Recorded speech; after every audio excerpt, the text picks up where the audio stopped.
Right, let's just go. Hello, everybody. So, this is our very first podcast, isn't it, Nate? It is. Yeah, first one today, mate. And we're just two guys. I'm a recovered addict, I'm also a recovered addict. and we're just two guys. We're just going to sit here and we're just going to talk about some stuff, you know. So my name's Steve. I'm Nathan. This is Nate. I'm Nathan. Yeah. I've been in recovery for 2 years. How long have you been in recovery, Nate? Been in recovery about a year and a half now, but I'm 10 months sober. 10 months sober, fucking hell. So yeah, I'm just over 2 years sober. But look, we're not going to make this podcast about recovery. That's not what we're here for. But I own what I am, and I am a recovered drug addict, and I'm really proud of that. I'm really proud of that today. Yeah. Yeah. You? Yeah, very proud, mate. Very proud. No, like, never thought you'd get to a point where complete abstinence, complete sobriety. Fucking right. Yeah. Absolutely right, mate. Yeah, absolutely right. You know. So yeah, look, I think in this first one, I'm just gonna tell you a little bit about myself, and I think Nate's gonna tell a little bit about himself. This is Teddy. This is Khaleesi. She's a nightmare. He's as good as gold. Can you hear me? Yeah, I think they can. I think they can. Yeah. Oh. So yeah, you know, I mean, yeah, look, I mean, there isn't a lot, you know. Hang on, what am I trying to say? Relax. So. I'm going to tell you a little bit about my history. There are some things that I can't go into because it will harm other people if I do. But I'm gonna give you like an outlook of my life. You know. So you know, I was born into a loving family. I got two amazing parents. I got a wonderful brother. I was rubbish at school. Apart from sport, I was pretty good at sport. I left school with no qualifications, and then I went off to play sport. I played for Team Europe. I played American football for Team Europe. Then I played for the Great Britain youth team. Then I played for the Great Britain senior team. I was part of an NFL development squad. Through all of that, I was a drug addict. I was doing cocaine pretty much every day of the week. And when I wasn't playing football, I couldn't keep a job because I was a drug addict. I was stealing all the time, and lying all the time, and cheating all the time. When I was about 30 years old, I had a mental breakdown, and I had a small injury in my back, and somebody put heroin in front of me, and I'm the guy that used to watch Trainspotting. Remember the film? Yeah, Trainspotting? God, yeah, I do, mate. Yeah, dark film. Yes, dark film. Yeah, dark I film. remember watching Trainspotting and thinking, I wonder what that feels like. Everyone else is looking at the filth. Curious. Yeah. Curious. Yeah, what are they curious, taking? You know? Yeah, I mean that's if that's not mental illness, I don't know what is. Yeah. You know? Why would you think that is? Do you think you were trying to escape something? No. No. I in that moment, I just loved I loved it. That's the truth. But before that, you said you hurt your back. Oh, right, yeah. How would you? And you saw Trainspotting. What was that around the same time? I remember seeing Trainspotting when I was a kid, right? Yeah. When I was younger, and I remember thinking, I wonder what they're feeling like. I didn't see the consequences of their drug use. I just saw, I wonder what it felt like. Yeah. Yeah. Curious as to why. You know what I mean? Yeah.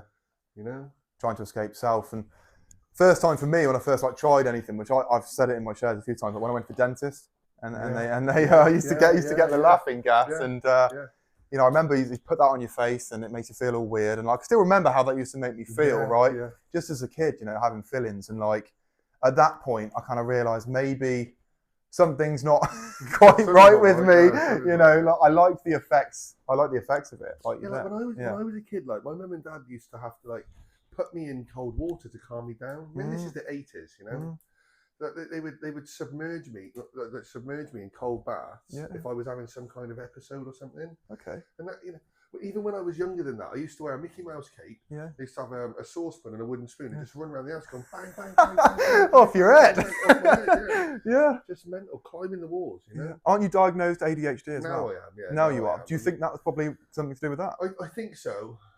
I was just a naughty kid. I couldn't sit still, I was just a naughty kid. Like my dad always makes this joke.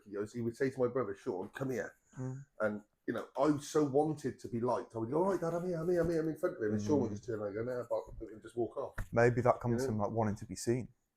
Maybe. Wanting to be seen and felt. It could be. Yeah. I'm no psychiatrist or therapist, but it's funny. I think like people will say to it, like addiction comes back from childhood, Yeah. and I'm still trying to like work Figure that it out, out, yeah. figure out, be like, well, Yeah. where in my childhood was I neglected? Where was I want to be seen? How did I value myself? You know, what was did I have like self-worth back then? And it's like I can't Yeah. remember. I can't. Like we always say to each other, don't we? Right? Yeah. The drugs and the alcohol weren't the problem, Mm, and that's very relevant. That's really relevant because somebody out there right now on this, you know, watching this is going to be thinking, you know, if I could only stop doing cocaine, if I could only stop drinking.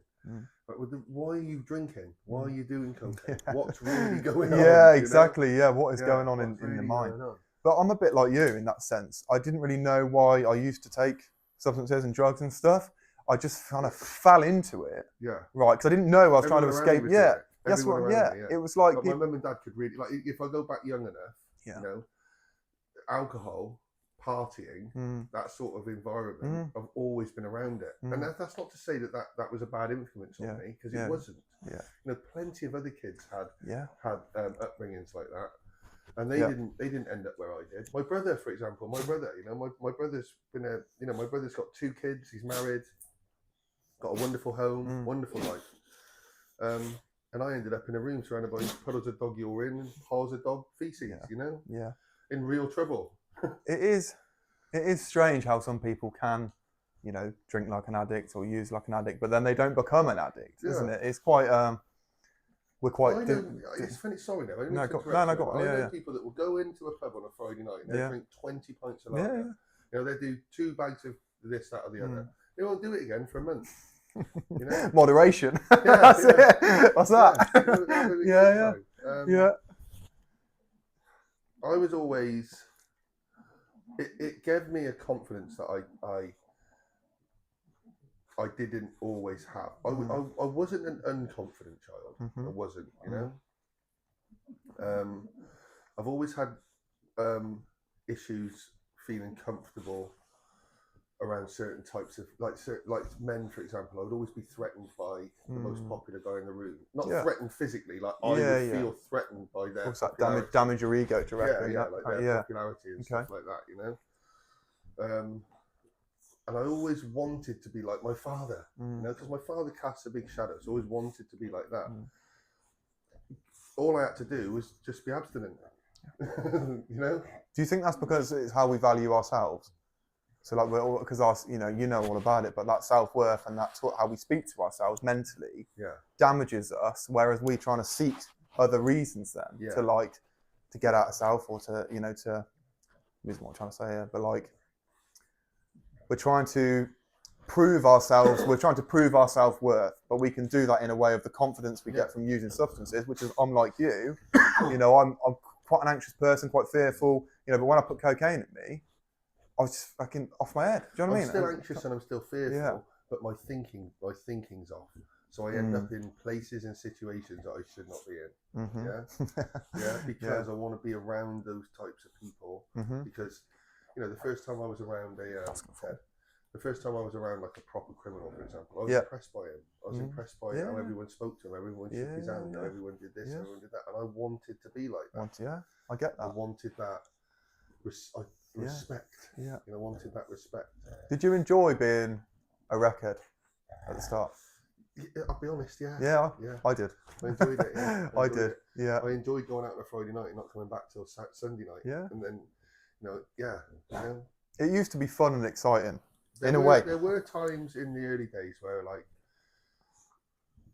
you know, in the early days, where I'd be like, you know, I've got to be up at 8 a.m. and it's 7 a.m. and I'm like sat there doing the luge, you know, like that. Just fucking looking at the ceiling, I would go out and do a load of pills, like when I was still living at home with dad, like 16, 17. I'd go out and do a load of pills, and I'd be worried. I'd be trying to creep up the stairs, you know. Whereas my brother would just come in balls as grass, you know, just walk up, all right, Dad, this I'm home, you know, wouldn't care. And I honestly believe that my mum and dad had no idea what I was up to.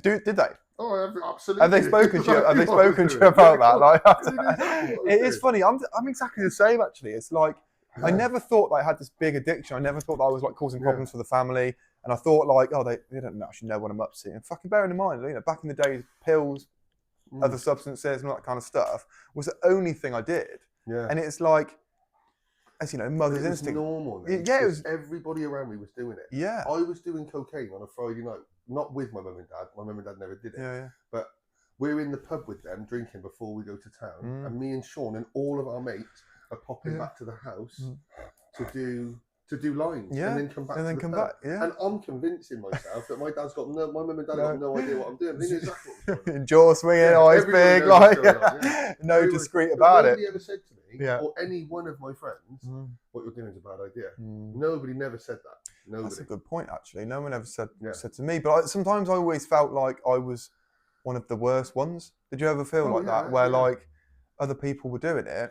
But I always felt like people say we're influenced by other people, right? And like, do you have parents used to ever say to you, like, don't hang around with that person, they're a bad influence, all that kind of stuff, right? I used to feel like when that was said to me, it was like, I am the bad influence. So how can I fucking not be around that? Because that's like, what I do. Me and my brother and his best friend. Yeah.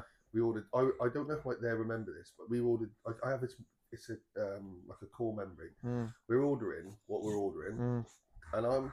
Within 5 minutes, I'm like, where is he? Why aren't they here yet? Where are they? And my brother and his mate are just playing the computer like, we'll be here in a minute, Steve. You want about dealers? Yeah, dealers. Yeah. And I'm like, when's he coming? I want it. When's he coming? I used to do that all the time. Yeah. When's he coming? Yeah. Like, couldn't wait to get it. Loads of time, I do a line. Yeah. And like within minutes, I'm like, I want another one. I want another one. I want another one. Whereas a lot of people could do it, go off and party for 2 or 3 hours. I want another one. I want another one. And I think we're very similar in a sense of, yes, you've lived quite an exciting life, and with the football, and you're out and doing all this kind of stuff. Whereas like sometimes I feel like, yes, I'd go to parties sometimes and like little festivals here and there, but a lot of my using, I didn't go out. And that was like what you was like at the end. But the fact is, like, I didn't really do anything else in a social setting. It was like everything I did revolved around it. But like, it's like, it makes us withdraw, doesn't it? Right. Yeah. In my 20s, towards the end of my 20s, it got to the point where like we were going out to clubs and stuff, but I was like, we're in the pub. When are we going to the club? We're in the club. When are we going home? Because really, I want to be at home doing line after line after line, smoking joint after joint after joint, pill after pill after pill, until Sunday night. And then Monday, Tuesday, Wednesday, Thursday, I'm recovering. I do it again Friday, Saturday, Sunday. And that's the only time when I was miserable. I didn't know I was miserable because I was around people that were doing it all the time. Yeah. Do you find that you could have probably got by if it was just a depression in addiction, which was the only consequence? Because I sometimes feel like that. I feel like if I just got depressed, which I was, and there wasn't any other consequences, I could have probably just got by. I don't. If I'm honest with you, mate, I don't know. Yeah. She's a nightmare, isn't she? Ted, you're right. You're a nightmare. You know. Oi. Stop it. Right. Stop it. Sit. Nate, the answer to that question is I don't know, mate, because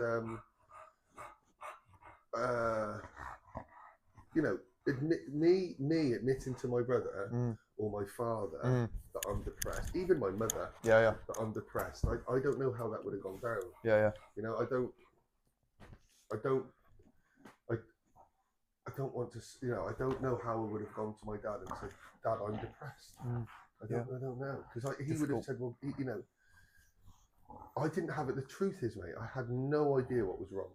Yes. I knew something was wrong because I wasn't like everyone else. I felt different to everyone around me all the time. Miserable. Just crying myself to sleep at 18, 19, 20, 21, 22, 23, 24, crying all the time. Yeah. Nobody could see it because in the daytime I'm like, "Oh, you guys, how you doing? You're right, everything's great." Yeah. Everything's great. Really, inside you're dying. Yeah, inside you're dying. Yeah. And all my friends started to grow up, and I was just left being that lost 18-year-old. Right, stop it. Right, move, Nate. I'm going to throw over there. Right? She's going to jump. Oh, mate. Oh, fucking hell. That's staying. Yeah, like I at 26, 27, I'm still that 14, 15, 16-year-old. That's depressed and miserable. No, stop it. That's depressed and miserable. I felt exactly the same way, even though I'd achieved all this stuff. You know. Yeah. The only time I ever felt truly free, and I mean truly free, was on an American football field between the white lines because I didn't have to think. My body just did things. Yeah. But away from it, I never reached my potential because I couldn't find the discipline to do the things I needed to do. to be one of the best. Did No. No, I get. I can relate to that a lot. Do you think then that like, how did you come out of American football? I started doing heroin. That was what the reason why you had to. Okay. I started doing heroin. Yeah. So the addiction did take another level Yeah. by that point. Yeah. Yeah. I don't really remember the first time I did heroin. No. I mean, I can remember who I did it with. Come on, Jake. Oh. Ted, stop it. Come here. No, stop it. I can remember who I did it with. I can remember where I was. Yeah. But I can remember I remember smoking it and throwing it. But I just remember everything shutting off. Like I went somewhere and I didn't want to come back from there. Oh, okay. And when I did come back, all I wanted to do was be back there. Do it again. It's like some people say their first experience they don't like it, and they just don't know why they're doing it again. And it's like something's pulling you in to that darkness again. I've had other conversations with other ex-heroin addicts, right? Yeah. And they say, "Oh, the first time I did it, I threw up." Yeah. And I remember throwing up, because it tasted horrible and stuff. Yeah. But as soon as that stuff hit my brain, I was like, "This is the answer. This is what I've been looking for." You know, and I'd spent a $5.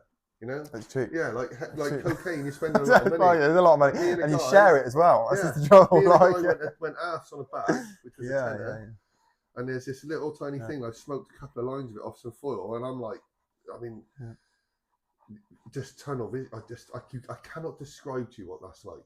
You know, just sat there, like what they call gouging out. Yeah. Just tunnel vision.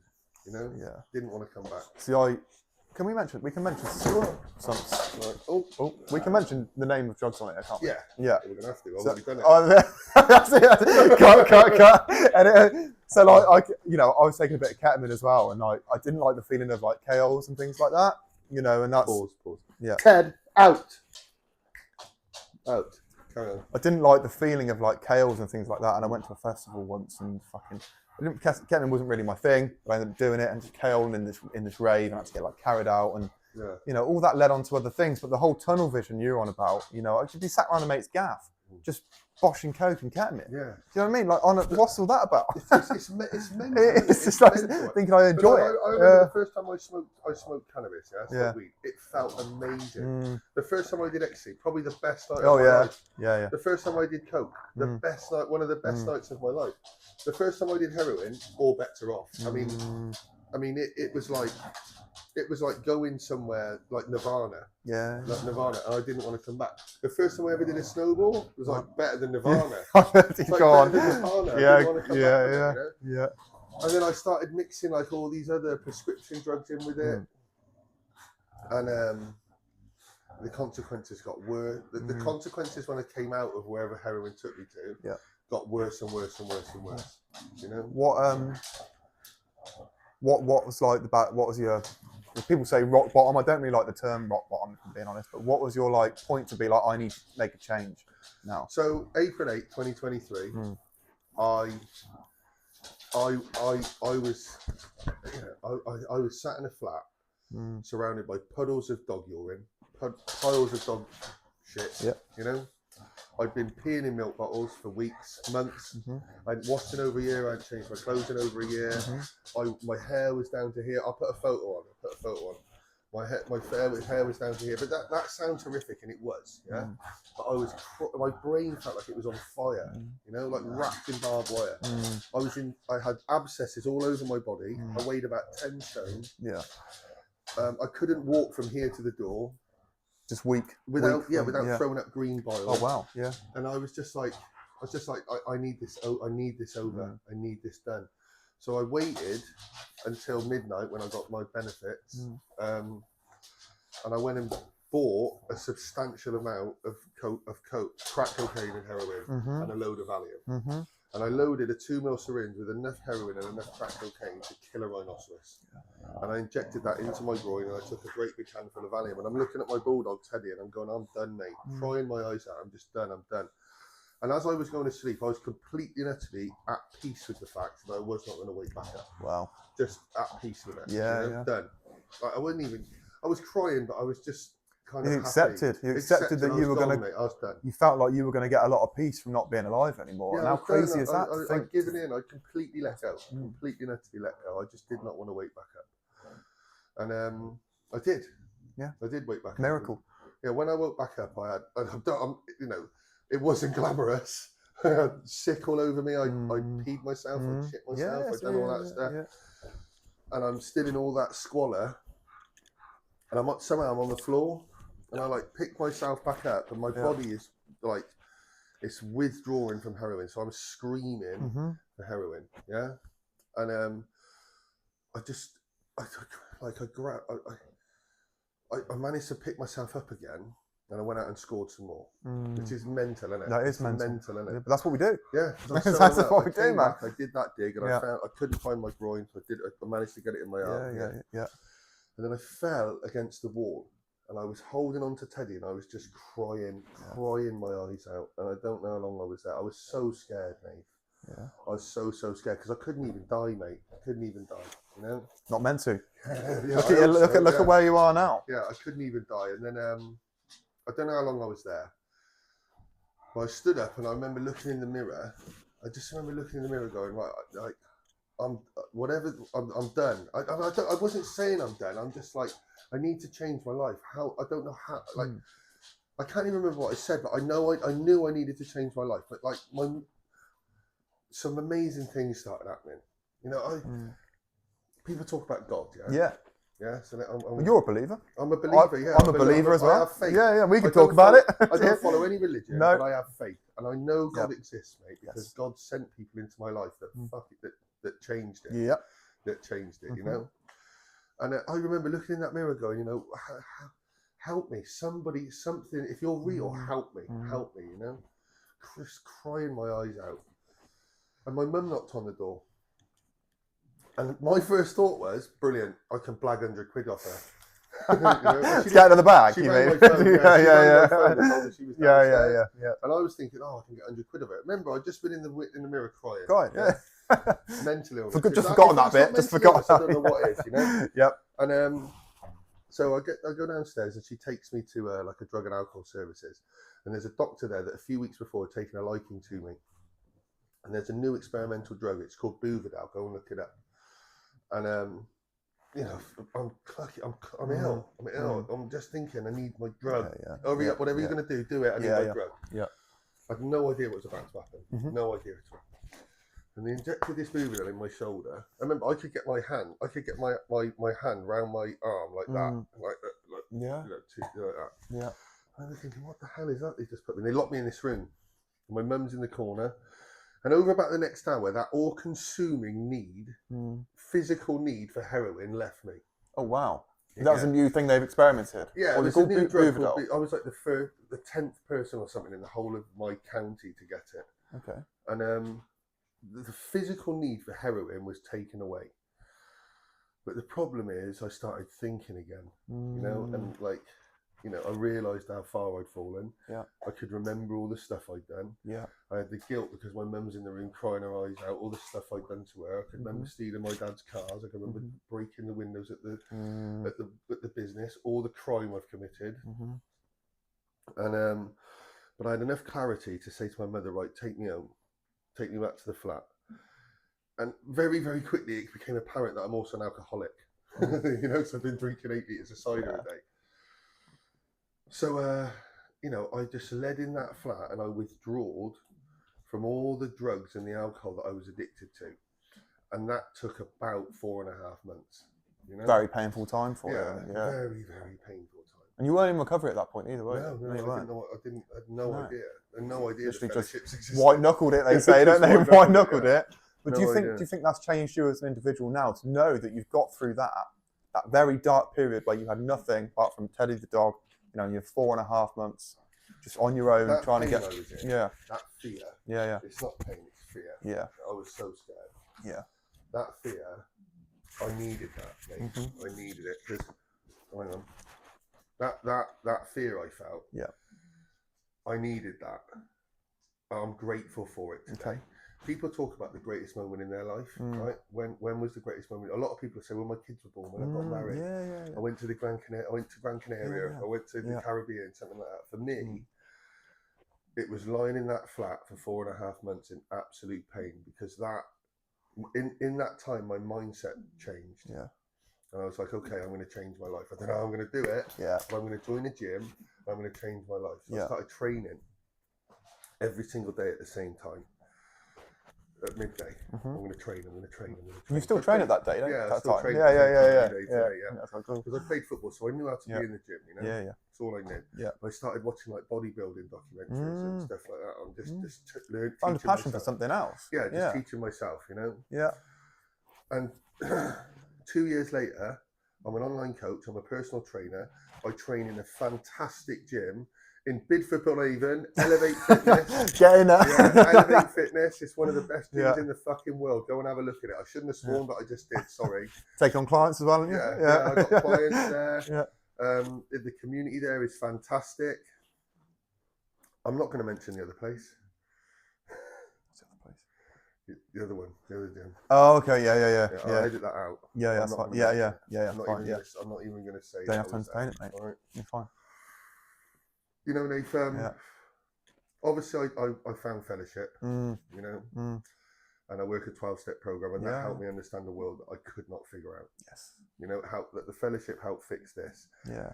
The gym helped fix my body. But the gym means so much, it means more to me. Building muscle is a byproduct of what I really get done when I'm in the gym. Yes. And the gym helps me with my mental health. Yeah. Self-esteem. It helps me build my confidence. It gives me a community. It's a social environment for me.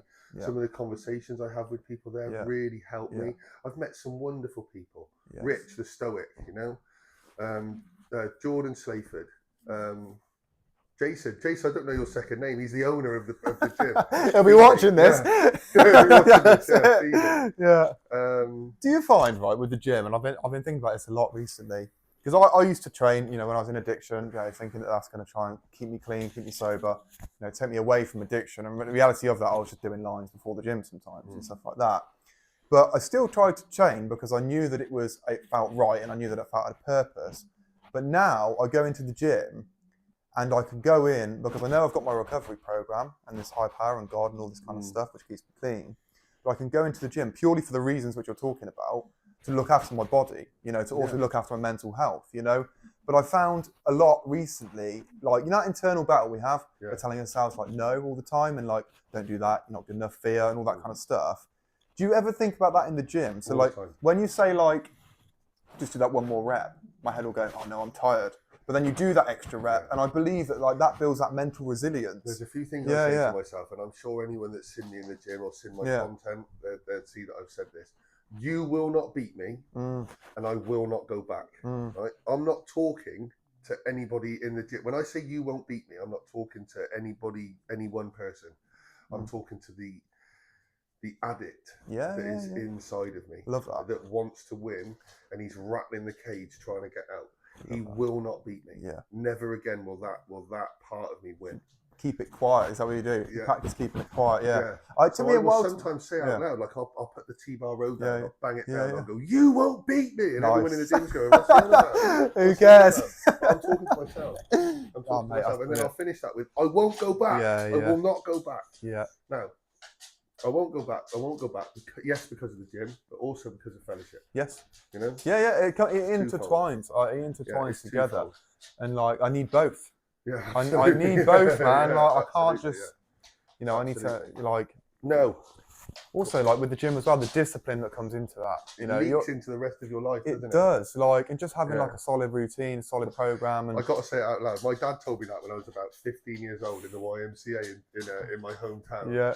And I was like, just looking at it and going, "What are you on about?" Now look at it. 25 now years look later, at it. Yeah. He was right. He was right. Now look at it. Brilliant. You know. No, I respect your story a lot, because how far you've come and what it was like for you is massive. You know, you've been in recovery since I walked in. Yeah. You know, and you've always been there, you know, at the front, you know, carrying this message to help other people out. And you lead by an example, you know, and you're quite a... I'm not perfect. No, but you're... people can come into rooms and hear your story and be like, well, he's got sober. That He's really doing, means doing this, you know what I mean? Yeah, it really means a lot to me because you mean a lot to me as well. You do that. Yeah. You know how much I think of you. That's I it. think I'm a twat, mate. Yeah. That's it. Behind my back. That's it. Yeah. You know, you struggled in the beginning.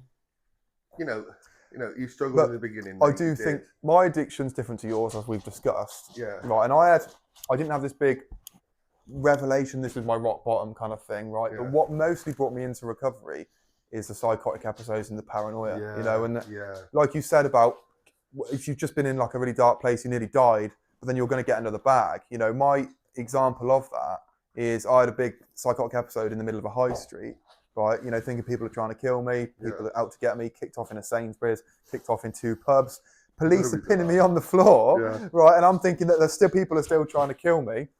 Smashed all my hands up really bad, and then the next day, it was Christmas Day, it was Christmas Eve it happened. The next day, I then thought, oh, I'm never doing that again. You know, it doesn't sound good. I've then gone and picked up on the Boxing Day, and it's like, you would think, after all that, like, insane, irrational behaviour, If I keep saying it, mate, if that's not mental illness, I don't know what is. It's a bizarre thing to deal with, isn't it? Yeah. I'm going to do it again. Why would you do that?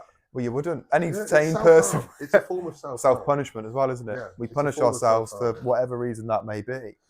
But it's not understood enough, you know, because there are people that are sitting. There are people that are sat in pubs every night of the week. You know, they probably drink 5. Police down. Camera, that's the thing. Yeah, they probably drink 5 or 6 pints of beer a night. They might do a bag a night, whatever.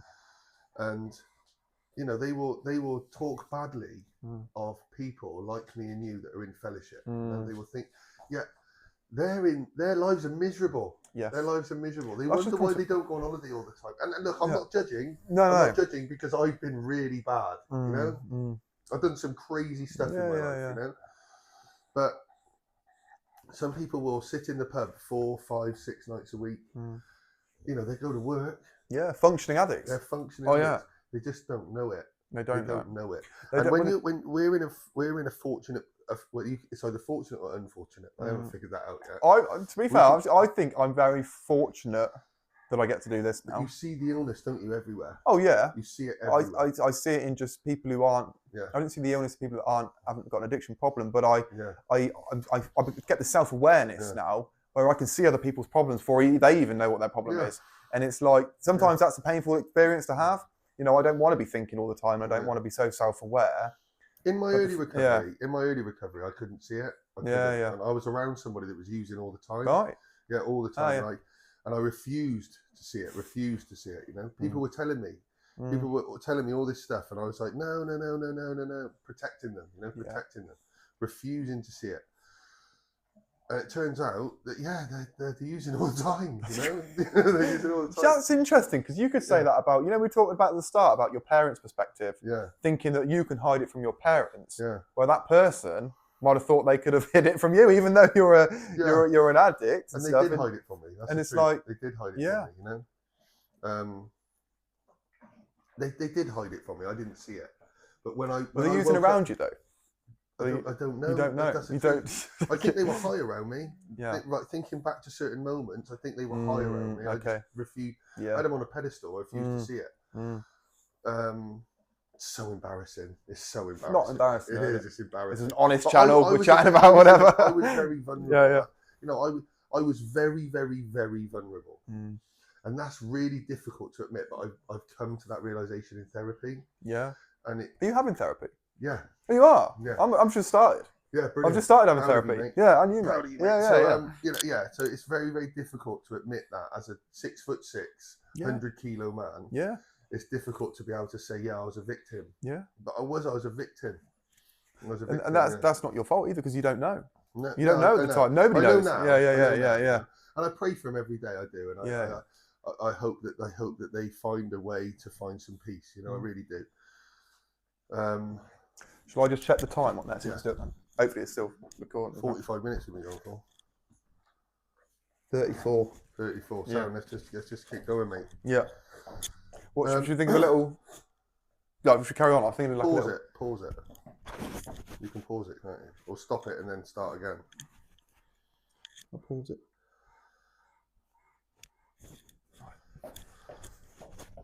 Yeah, so I'll pray for them every day, but you know, I'm at a point in my recovery now because of all the lessons I've learned in sobriety. And emotional sobriety has been the toughest thing for me. You think lying in that flat sounds hard. I mean, and it was, don't get me wrong, it was. Yeah. But trying to understand the world around me, deal with all the things that I'm feeling, the emotions that I'm feeling, understand people. You know, emotional sobriety is really difficult, mate. It's a thing that I'm only just starting to experience. Yeah. You're a couple of years now. You know, I'm just coming up to a year, nearly sort of 12 months in March. And it's like, I have points where I don't understand anything about myself and about what's going on up here, but then I can just feel general sadness. I get quite emotional sometimes. I can hear a song on the radio and just start crying. You know what I mean? But it's like, I'm still trying to navigate that. So you know? we've established addictions and illness. Yeah. So we are different to 99% of the population. And people will have trouble with that. They listen to this and they think, what? They look normal. Yeah, but we think differently. We feel differently. You know, most of us have got a neurodiversity. I'm ADHD. I've got combined ADHD. What does neurodiversity even mean? You know, like autism or okay. Or, you know, something like that. Yeah. I've got combined ADHD. I've only recently been diagnosed. Apparently, I've had it all my life. That's challenging, you know, because Do you medicate for that? No, I meditate. I don't. Meditate, not medicate. That's it. I won't put anything in my system that's addictive. Nothing that's addictive I'll put in my system. Because if it's in the cupboard, my brain's going, that made me feel good. That made me feel good. Not worth the risk. Yeah, it's not worth the risk. Yeah. So you know, I've got ADHD. Most addicts that I've come across that are in recovery have some sort of autism. But they're also the most beautiful people I've ever met in my entire life. And when we're sober, we'll do anything for you. Yeah. Because we feel it. We feel... We're caring souls. Yeah, we're caring. We feel like...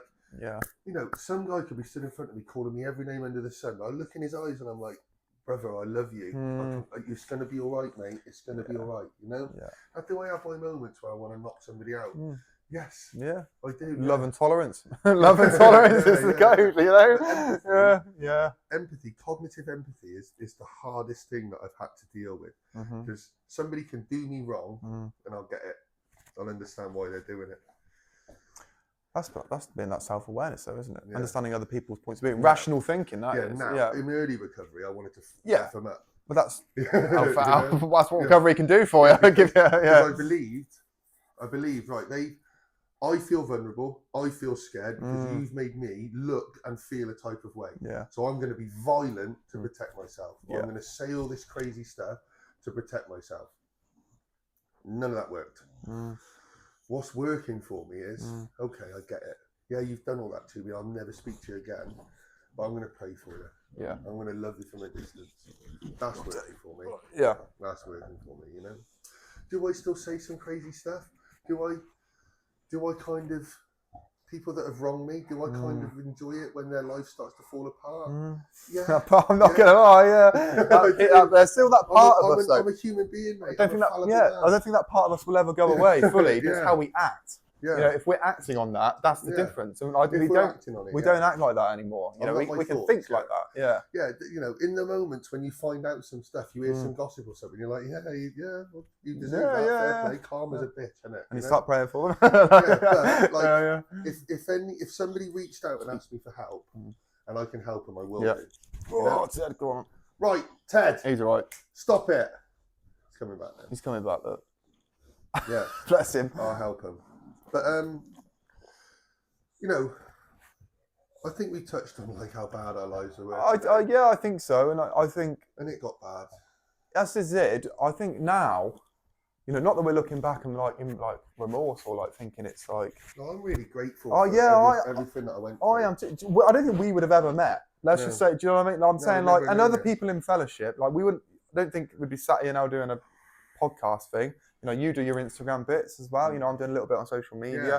You know, the opportunity. Health, fitness, and nutrition. That's it. Yeah, Nathan staying sober. A little plug. But the opportunities like this. Yeah. not in a million years would have ever done if I was an addiction. I couldn't even talk on camera. Nope. You know, I could struggle with even conversations, which I still struggle with today. Yeah. But now it's like you've got to live on that other side of fear and do things that you're not used to doing. There's in the 2 years I've been in recovery, there's been about 10 to 15 different versions of me. The first version that came out was painting his beard with like those things you could buy, you know, and in the gym it's dribbling all down my neck. Then there was a version of me that made a massive mistake. Then there was a version of me that there's been a lot of different versions of me, you know. Are you happy with the version you are now? I'm really proud of the man I am today. I'm really proud of him because I will help anybody. Yeah. And I'm always trying to lift everyone around me. And I know I'm talking about myself. Right? I get it. That's what I'm here for, isn't it? Yeah, you know, but I don't wish harm on anybody. I might say some crazy stuff, but deep down, if somebody asked me for help, I would help them, you know? And I had to lose everything to realise that I got everything I need. Yes. Yeah, it's true. It's true. Yeah. You know, I think we don't see what we have. What's the saying? We don't see what we don't have. What's the saying? Yeah. So like, trying to think. We don't see what we've got until we haven't got it. We don't see what we what am I trying to say there? Until we lose it all. That's you know. Yeah. But yeah, I lost everything. Even my life. I lost it all. Completely let go. And you survived. And I survived and came back from that. And then I made. It's more in my second year that I've come to this realization. Yeah. So I'm in my second year of recovery. The beginning of my second year was chaos. I'm at the end of my second year, and most of the time, first year, isn't it? No, the end of my first year. Yeah. Was chaos. Yeah. I was in real trouble. You know. The end of my second year, I've learned some valuable lessons. Yeah. And I will only surround myself with people that I want to be like. Yeah. If I see some value in how they handle themselves, if I see that these people are affecting the world in a positive way, I am desperate to be their friend. Yeah. I'm desperate. Yeah, to be their they friend, say to be around people that you aspire or inspire to be, and you are who you surround yourself. It's very true. Like I try and keep my circle very small now, and it's like I struggle. Well, the thing is now I'm only just learning how to navigate, not to tolerate things that I don't like. Yeah. Do you know what I mean? And being truthful about that. Set boundaries. Yeah, set boundaries about that. And that's a really difficult thing for me to do because speaking my voice and saying the truth about stuff that I don't like. It's not that I don't like that about the person, but it's what my values are today. If that's destroying my peace or making me feel uncomfortable, I'm not going to be around that. It's so funny to say that, Nate. Yeah. It's like 10, 11 months ago, I felt abandoned. I felt lost. And the lesson I've learned is that, I'm loved. Yeah. People like me. People want me around. All those people, most of those people that I felt abandoned by, all speak to me all the time. Yeah. Speak to me all the time. Yeah. You know. It's our heads that tell us otherwise, don't it? Yes, our heads. It really is. Yeah. It really is. Today, I have all that self-doubt, I have all that fear. Am I good enough? Can I really do this? Yeah. Can I achieve what I want to achieve? Yeah. But every single day, I have to let go of control because I'm not in control. God is. Yeah. I always find as well that we always inspire to we always want to achieve things. But when is so many achievements enough for us? I don't think it ever will be. No. I really don't think I can ever achieve so much to be like, that's enough now. Yeah. I'll always want to achieve certain things. So it's really, we should be present and grateful for what we have achieved so far. Absolutely. But we can't be. Our minds will tell us otherwise. I have two ambitions today. I have two ambitions. Be a good human being and help others. That's beautiful, that is. That's all I want to do. That's all I want mate, live by those rules, you'll be fine. Yeah. and life's all right. That's all I think. Those two things are all I think about. Maybe my girlfriend. Well, my fiance now. My fiance. Well, went into it. Yeah. But and my dog Ted. And your dog. Yeah. No, not Khaleesi. Be a good human being. I like that. Be a good human being. That's what you got to be in life. I want to be a good human being. I think we should end there. Yeah. Lots of love, brother. Yeah, lots of love. I love you, Kev, mate. Brilliant. Kev? Oh, fucking hell. Got my fucking name wrong. Right, pause. Lots of love. Yeah, I love you, brother. Love you too, mate. Brilliant. Oh, I think we're done. We smashed